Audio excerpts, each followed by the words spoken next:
Hey YouTube, ever think about how grandmas have changed over the years? Let's think back for a second. Remember old school Jamaican grandmas? Picture this, she's in the kitchen, wearing her apron, cooking oxtail for hours.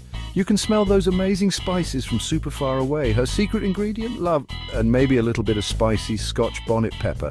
Now let's meet today's Jamaican grandma. She's ordering oxtail on her phone while video chatting with you to make sure you're eating enough. She's like, I'm not cooking today, I'm on the internet.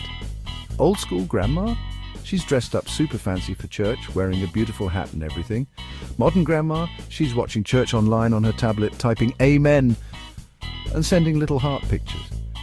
And who can forget those old-time grandma cures, specialty for everything. New school grandma? She's asking her smart speaker, hey, what helps a tummy ache? Times change, right? But a Jamaican grandma's love, that never goes away. Whether she's cooking or using her tablet, she's always there for you.